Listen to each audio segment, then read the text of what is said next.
እንግዲህ በህይወታችን ውስጥ መውደቅም ከሆነ መነሳትም ከሆነ እኛ ራሳችን በወሰንነው ውሳኔ ነው። ዛሬ ራሳችን ላይ የምንወስነው ውሳኔዎች ናቸው ነገ ወደ ትልቁ ጎዳና እንድንጓዝ የሚያደርገን፣ ስኬታማ እንዲሆን የሚያደርገን፣ እንዲሁም ደግሞ ውድቀትም ደግሞ ተከናንበን እንድንተኛ የሚያደርገን ራሳችን የምንወስነው ውሳኔዎች ናቸው። ራሳችን የምንወስነው ውሳኔዎች ደግሞ ቆም ብለን ከተመለከት ነው ነገ ውድቀታችን እንዳይሆን ወደ ስኬት ጎዳናችን ስኬታማ እንድንሆን ወደ ተሻለ ጎዳና እንድንጓዝ ከትላንታችን ተምረን ደግሞ ዛሬ ወደ ትልቁ ጎዳና እንድንጓዝ ትላንትናችን እንድናሻሽል የሚያደርጉን ነገሮችን ዛሬ መከወን እንችላለን። ለምን መውደቅም መነሳትም እንዲሁም ደግሞ ስኬታማ መሆንም ራሳችን የምንወስነው ውሳኔዎች ናቸው።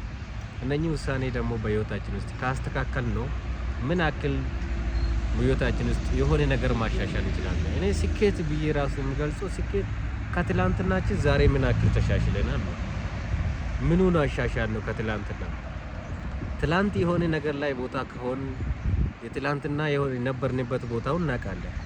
ያንን የትላንትናውን ደግሞ ዛሬ ምን ያክል አሻሽለናል፣ ምን ያክልስ ደግሞ ወደ ትልቁ ጎዳና እየተጓዝን ነው። እሱን መገምገም ከቻል ነው ወደ ትልቁ ጎዳና መጓዝ እንችላለን። ከትላንትና መማር እንችላለን። ሁሌ ውድቀት ሳይሆን ሁሌ እየጨመረ ያለው እያደገ የሚሄድ ነገሮችን መፍጠር እንችላለን። ለምን ማይቻል ነገር የለም፣ ይቻላል የሚባለው ነገር ግን ውሳኔያችን ስናስተካክል ከትላንት ዛሬ ተሽለን ስንገኝ እነኚህ ነገሮች እያደረግን ስንል ነው በህይወታችን ውስጥ ሞር ወደ ስኬቱ ወደ ጎል ለውጡ የምንጓዘው። አንዳንድ ሰዎች አሉ የሆነ ችግር ያጋጥምና ያንን ችግር ውስጥ በታምር መውጣት አይችሉም። ሌላ ችግር ያጋጥማል፣ አሁንም ደርቦ በቃ እኔ ለችግር ነው እንደ ችግርን ለመሸከም ነው እንደተፈጠርኩት አይነት ጥግ ድረስ እስከመድረስ ማለት ነው። አንዳንዶቹ ደግሞ ችግር ያጋጥማል፣ ያንን ችግር ደግሞ ቶሎ ይፈታሉ። ለምን? አንዱ ድሃ፣ አንዱ ሀብታም፣ አንዱ የመጨረሻ ችግር በቃ ችግር ተከናንቦ የሚተኛ፣ አንዱ ደግሞ ያጋጠመ የፈለገውን ችግር ውስጥ ደግሞ ወደ ተሻለ ጉዞ የሚጓዝ አለ።